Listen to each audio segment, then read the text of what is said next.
지금 이 얘기가 뭐냐면 한 달에 하나씩 문제를 낸 거기 때문에 문제가 쉬운 게 아니에요. 그러니까 애들이 뭐 한 달 동안 몰입을 해야 되는 거야. 그러니까 적어도 한 달 동안은 아니더라도 뭐 일주일 이상은 몰입을 경쟁적으로 서로 풀려고 하는 거예요. 이런 식으로 몇 년을 훈련했더니 그러니까 이렇게 교육받은 아이들이 가장 우수한 성장하더라는 겁니다. 그래서 이제 생각하는 게 굉장히 중요한 걸 알겠죠.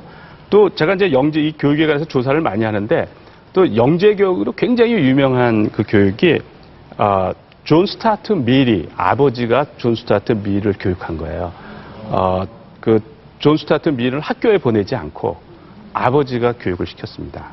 아버지가 이제 어떤 생각할 수 있는 책들을 읽게 한 거예요. 어렵게. 그러면서 이제 교육을 시켰는데 존 스타트 밀이 이제 자기가 교육받은 대로 하면은 다 잘 될 거라고 본인이 아는 거예요. 그래서 그 자서전을 아버지가 자기를 어떻게 교육을 시켰는가에 대한 그 자서전을 썼는데 제가 거기에 이제 그 내용을 소개하면 내가 받은 교육은 주입식 교육이 아니었다. 아버지는 어떤 일이든 생각해서 발견할 수 있는 것은 나 혼자 힘으로 발견하려고 온갖 힘을 다하기까지는 절대로 미리 말해주지 않았다. 이게 감이 오십니까? 그러니까 어떻게 교육을 해야 될지 감이 오십니까? 그러면 세계에서 제일 좋다고 하는 대학이 어떤 대학이죠? 하버드 대학이죠.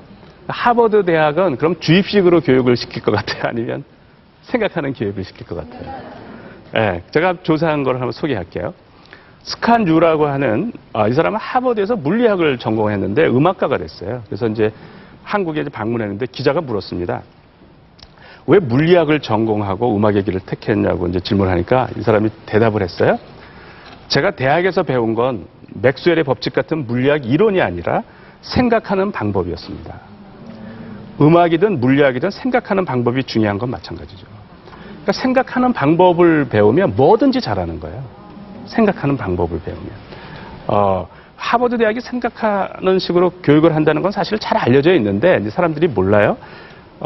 많이 알려진 그 영화나 드라마 중에 하버드 대학의 공부벌레들이라고 하는 그런 게 있습니다.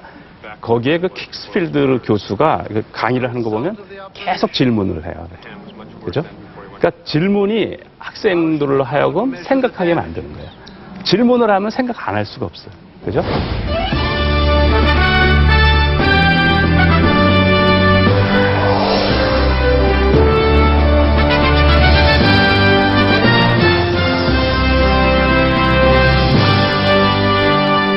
고민을 해가지고 제가 이제 개발한 것이 사고 기반 학습이에요. Thinking Based Learning인데, 그러니까 자꾸 몰입도를 스스로 올리는 훈련을 하는 거예요. 몰입도를. 그러니까 생각을 모으는 거죠. 그게 쉽지는 않지만 그 훈련을 조금씩 하자는 거예요. 어른이 돼서는 그게 힘듭니다. 그러니까 그 뉴턴이 내내 그 생각만 했다 그랬는데 그게 어릴 때부터 훈련이 되니까 그게 가능한 거지. 내가 내내 그 생각만 하려고 그러면 안 돼요. 그래서 그걸 다들 이렇게 훈련을 해야 됩니다. 그러니까 어릴 때부터 그 훈련을 해야 되는데 그 훈련을 시키는 거예요. 어떤 방식이냐면 쉬운 문제에서 출발해서 도전적인 문제로 가는 거예요. 처음에. 그래서 어떤 게 좋으냐면 가장 이상적인 거는 처음에는 불가능해 보였어요. 아이가 뭐 배우지도 않았고 불가능해 보였는데 계속 생각했더니 풀린 거예요. 그래서 애가 희열을 느끼는 거예요. 그러니까 그렇게 돼야 돼요. 스토리가. 처음에는 불가능해 보였는데 풀려야 돼요. 난이도가 그렇게 조정이 돼야 됩니다. 그래서 애가 즐겨야 됩니다. 재밌다. 이거 재밌다. 또 내줘라. 이렇게 가야지 되는 거예요. 애가 도망가려고 그러면은 너무 어렵게 지금 되고 있는 거예요. 애가. 그래서 난이도를 그렇게 조정을 해야 돼. 애가 졸릴 정도로. 이거 재밌으니까 또 내달라고 그렇게. 근데 그것이 쉬운 게 아니라 쉬운 걸 좀 내주다가 그러니까 애가 막 자신감이 생겼잖아요. 다 맞추니까. 10개를 냈는데 다 맞췄어. 애가 막 자신감이, 칭찬해주면 자신감이, 그죠? 막 의욕일 때 그때 이제 약간 도전적인 문제를 내주는 거예요. 약한 몰입의 이제 반복 경험이죠. 제가 며칠 전에 소개했던 것은 강한 몰입인데, 이건 애들이 경험할 수 있는 약한 몰입이에요. 지적 능력의 한계를 발휘하는 거예요. 왜냐하면 불가능해 보였기 때문에 능력의 한계를 발휘하는 거죠. 그리고 이제 그거를 자기가 푼 거죠. 풀었을 때 희열을 느끼는데 이게 바로 이러한 경험을 반복시키는 게 배우면 꿀처럼 달다라는 경험을 시키는 거예요. 이제 지금 이 어린애한테 손가락으로 셈을 하는 이제 어린애예요.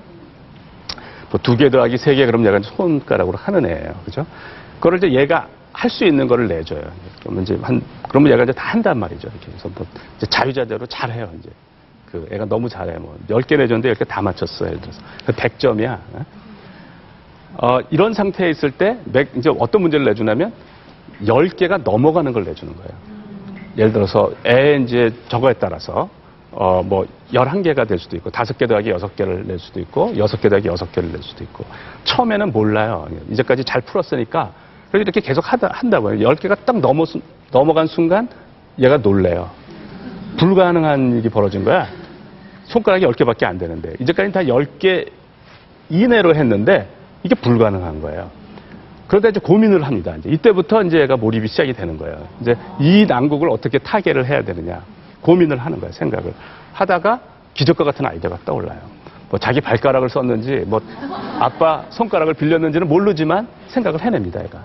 그래서 11개, 12개 알아맞혀요. 그러면 이제 칭찬을 해줘야지. 이거는 정말 잘한 거니까. 본인도 기뻐합니다. 이건 불가능한 걸 자기가 한 거야. 에? 불가능한 걸 자기가 한 거예요. 그래서 기억하고 싶은 영웅스러운 행동인 거예요. 그죠? 그게 이제 몰입의 희열이에요. 그러니까 쉬운 게 아니었잖아요. 불가능했는데 자기가 한 거야. 또 난이도를 계속 올릴 수가 있어요. 이렇게 해서 난이도를 이제 그래서 얘가 이제 남이 손가락까지 빌려가지고 하는 걸 너무 잘해 이제. 얘가 이제 마스터를 했어요. 이제 처음이 힘들어요. 처음이. 그게 이제 아이디어에 점프를 해야 되기 때문에 이제 힘든데 막 이제 그렇게 했어요. 그러면 이제 걔한테 어떤 문제를 또 도전적인 문제를 내줄 수가 있냐면 이제 1, 2줄이 지나야죠. 이렇게 해서 손가락을 안 세고 이렇게 해서 안 쓰고 더하는 것 굉장히 어려운데 너가 한번 할 수 있어? 뭐 이러는 거예요. 그러면 얘는 손가락을 안 쓰고는 불가능하다고 생각을 해요. 그죠? 늘 손가락에 의존을 했기 때문에. 그런데 처음에는 쉬운 걸 내주는 거예요. 뭐 하나 더하기 하나 뭐 이렇게. 그러면 이제 어떻게 합니다. 막 고민을 하다가 해요. 손가락을 안 쓰고. 그러다가 이제 그게 2개 더하기 3개 그러면 제가 관찰을 해본 바에 의하면은 손에 힘 이럽니다. 이렇게. 그래서 너 손가락 쓰네? 그러면은 애가 들켰다는 듯이 깜짝 놀라.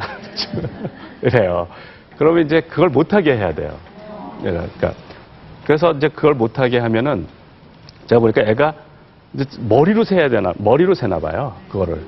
근데 이게 우리를 바라보고 있으면은 집중이 안 되니까 뒤로 돌아서요. 벽을 보고 해요. 집중하려고 얘가. 그걸 머리로 세는지 뭘로 세는지를 모르겠는데 그렇게 도전적인 거예요. 제가. 불가능해 보였는데 자기가 하는 거죠. 그러니까 한계를 넘는 지적인 한계를 넘는 도전을 그걸 하는 거예요. 매번 하면 애가 너무 힘들어해요. 근데 가끔씩 하면 애가 재밌다고 그래요. 처음에는 힘들다가 이게 재미를 붙일 수가 있는 거예요.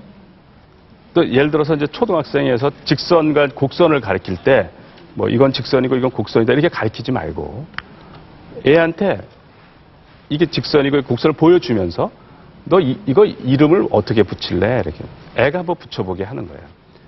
그러면 이제 안 배웠잖아요. 안 배웠는데 뭐 배울 수도 있고 이제 어쨌든 안 배운 문제에 대해서. 그럼 얘가 이거를 너 남한테 이렇게 이거를 보지 않은 애한테 이거를 전달해 줄 때 네가 이거 어떻게 표현을 해서 이렇게 전달해 줄래? 이제 이렇게 하면은 뭐 이렇게 고민을 하다가 잘 대답을 하는 아이는 똑바른 선, 뭐 구분선 뭐 이렇게 하겠죠. 그죠? 그럼 맞은 거예요. 얘는 그죠? 이건 똑바르고 뭐가 특징이 어떻게 다르니? 뭐 이건 똑바르고 이건 굽었어. 뭐. 그럼 그런 선 이렇게 한 거죠. 그러면서 이제 얘한테 가르쳐 줘요. 이렇게 이런 거 용어를 만들 때는 한자를 써서 간결하게 만든다. 똑바르다가 한자로 뭐니? 그러면 알 수도 있고 모를 수도 있죠. 모르면 가르쳐 주는 거예요. 한자로 똑바르다는 건 직이라고 그래.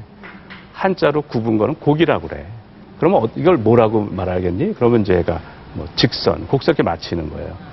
그러니까 그게 주입식으로 이건 직선이고 곡선이고 그게 아니고 얘가 참여를 하는 거예요. 그거를 만들 때.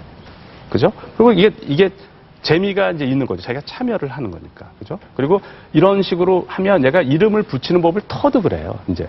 이름을 그래서 다른 것도 막 이제 붙이는 거죠. 그럼 삼각형도 이렇게 해주고 이걸 뭐라 그럴래? 뭐 그러면 뭐 처음엔 틀리더라도 그러면 이거를 삼각형이라고 그런다. 이렇게 이제 하나 가르쳐 주고 사각형을 내주는 거예요. 그럼 이제 얘가 모를 수도 있죠. 원리가 어떻게 되는지.